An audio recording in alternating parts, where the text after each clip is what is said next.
We are now going to have our second keynote speaker, Dr. Grahaeme Henderson, and I'd like to ask Ted Jadick, the head of DNB Markets and our partner in the organization of this event, to introduce him. Thank you.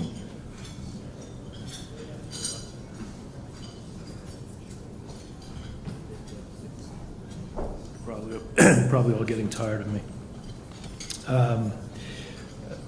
We're very honored, as I said this morning, to have Dr. Graham Henderson join us today as one of our Luncheon keynote speakers. He is the Vice President for Shipping and Maritime for Shell International Trading and Shipping Company. In that capacity, he's responsible for all of the company's, the group's shipping and maritime activities. This includes over 2,000 floating assets, which in addition to the traditional tankers and product tankers that we all might imagine, includes the drilling rigs, floating production facilities. It also includes the largest LNG shipping fleet in the world. It's quite a portfolio. Dr. Henderson has been and is over a number of years, very active in a number of external industry and international organizations which focus on the industry's impact on the ocean and the environment. He is widely regarded as a leading spokesperson on safety, the environment, and increasing the use of technology and digitalization in the industry. The urgency around these themes continues to accelerate and underscores the demands that stakeholders and society at large are making on shipping and all industries. Dr. Henderson's talk is titled Safety and the Environment, Our Responsibility. His company's website notes that, and I'm paraphrasing a bit, the highest standards of safety and being rigorous stewards of the environment underpin our license to operate. I think these are watchwords for all of us. It is my pleasure to introduce Dr. Graham Henderson.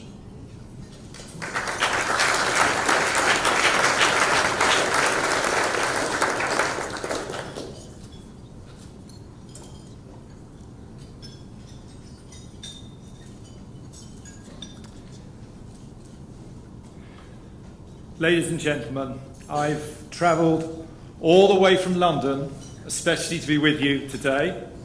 It's a great honour to be with you, and thank you for inviting me. Thank you. I've chosen a very different type of speech today from the ones that you probably usually hear at this event. But what I want to talk about impacts everyone in this room and everybody in the shipping industry worldwide. We live in an uncertain world, but in uncertainty, there is opportunity. And today, I'd like to talk about the opportunity to improve the most important aspects of our great industry, safety, and the environment. I'm particularly going to focus on the impact on people. People like you and people like me. With the global population growing by 200,000 every day, cargo movements by sea have more than doubled since 1990, from 4 to 9 billion tons. Shipping these goods and energy is vital for the world to function, vital for the USA to function. For example, the US is the second biggest exporter of shipping containers in the world and the biggest importer. US LNG exports are expected to dramatically increase, delivering energy around the world. Each and every one of you in this room today has a considerable influence on shipping here in the US and internationally.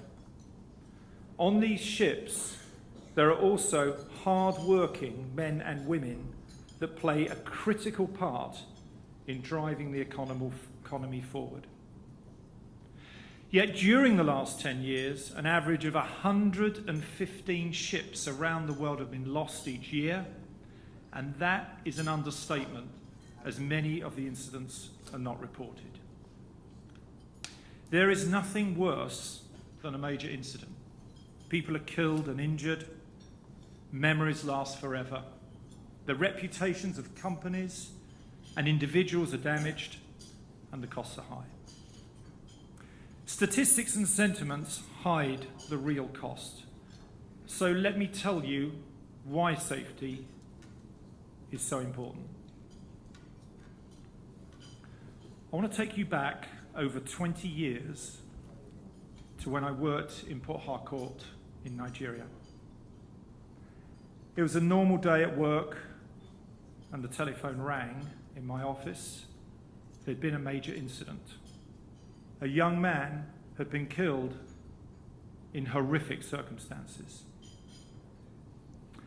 I went to his funeral, and what I saw there stays with me to this day. In front of me was his young wife and 3 young girls. The eldest, maybe 8 years old, spoke about her father and how she would miss him hugely. I often think of those young girls. Where are they now? What has life been like living without their father? What happens on birthdays? Are they married? And who gave them away at their wedding? Do they have children of their own? And what will they say when asked, tell us about Grandad? You see, an accident doesn't just last a day or a week or a year, but a lifetime and more. And time never heals. Some of you are thinking, well, of course, that's Nigeria. Things like that don't happen in the USA. Sadly, you'd be very wrong. Just a few months ago, at the port of Longview in Washington State, a young American man was killed when a mooring line failed. He also was married, and he also had 3 young children, aged 8, 5, and 2. And this is just one example, and there are many more.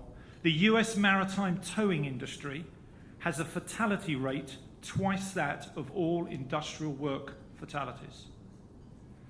We need to address these appalling statistics, and it can be done. Improvements in safety performance are possible, but it will take our leadership, our collective responsibility, and all of us working collaboratively together as one team. I'd like to share with you 2 examples from my own business which demonstrate that such improvements can be made. The first is called Partners in Safety, which Shell introduced in 2012. We've been working together with the leaders from 500 top shipping and maritime companies in the world, many of them in the USA. The results have been impressive, with a reduction in the number of serious actual and potential incidents in Shell's business by 4 times since 2011. In addition to the important care that we are showing for our people, this is having a very positive impact on our bottom line by driving an increase in motivation and improved efficiency. With focus groups in Singapore, Europe, and the USA, the Partners in Safety program centers around 3 key areas. Firstly, through visible safety leadership by the CEO and the top team. Leaders visiting their ships to let the crew hear and see that safety is their top priority. And the leadership also finding out what is actually happening in practice. Secondly, learning from incidents using new interactive training techniques through using videos and photographs, with testing to ensure understanding and application on the job. And thirdly, showing care for people, focusing on seafarers' health and welfare, putting in place activities to manage stress and address mental health issues.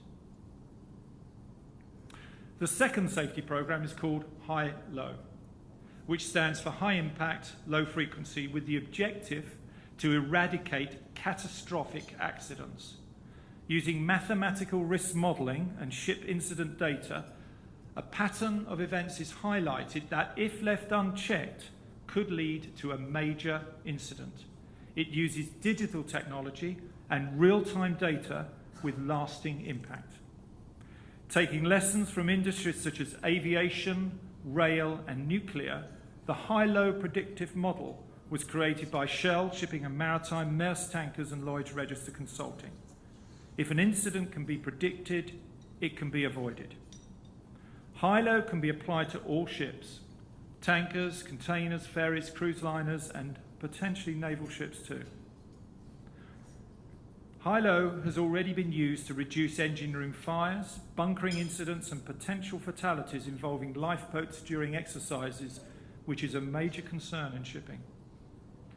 This shows what can be achieved, and just imagine if the industry as a whole could do the same.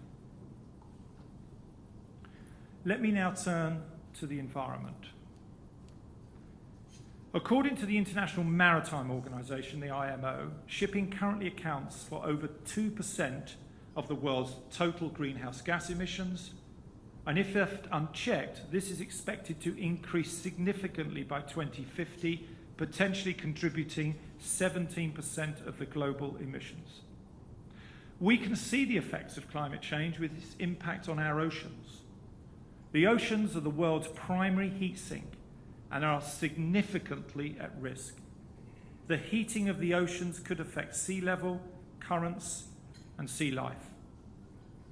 Healthy oceans sustain life, not just the animals and organisms within them, but the hundreds of millions of people who rely on them for their food and their livelihoods. Increased acidity levels are impacting the skeletons and shells of marine animals. With increased water temperatures, acidity levels and deoxygenation, the food chain is being severely impacted at a time when the growing population is ever more reliant on the oceans for food stocks. But the damaging impact on the oceans does not stop there. According to the US National Oceanic and Atmospheric Administration, if emissions continue on their current trend, sea levels could rise by as much as 2 meters by the end of the century. With changing weather patterns and rising sea levels, we're also seeing a greater frequency of severe storms and flooding of coastal and tributary areas. So how do we economically ship the increasing amount of goods and energy the world demands whilst lowering the environmental impact? In essence, how does the shipping industry carry more and emit less? Given the importance of shipping, it is critical that the shipping industry does not shy away from the climate change debate and instead is proactive in reducing its own greenhouse gas footprint and emissions that affect air quality. At Shell, we've started to embrace data and connectivity to drive more efficiency. This produces safer operations, reduces the environmental impact, and at the same time results in a more cost-effective business. There are 3 examples I'd like to share with you. The first was started in 2012, working with a range of stakeholders and applying lean techniques. Shell analysed and identified efficiency improvements in more than 100 activities across a voyage and during the loading and discharging operations. We've now extended this work into the area of digitalisation. We're collecting 500 data points every second from our ships. Real-time operational data that is immediately translated to an understanding of the ship's performance, including engine, cargo, and other key systems. We're weather routing our ships using Boeing technology, not only to avoid storms, but to gain the beneficial effects of winds and currents. We're also working on optimizing the entry and exit into ports and terminals with efficient turnarounds, very similar to what happens at an airport. All this information is shown on a live dashboard in our office and is being used to make on-the-spot interventions and performance improvements.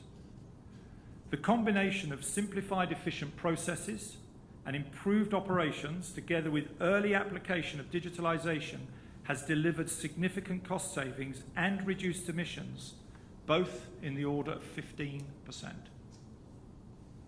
The second area is to deploy new technologies to improve safety and the environment.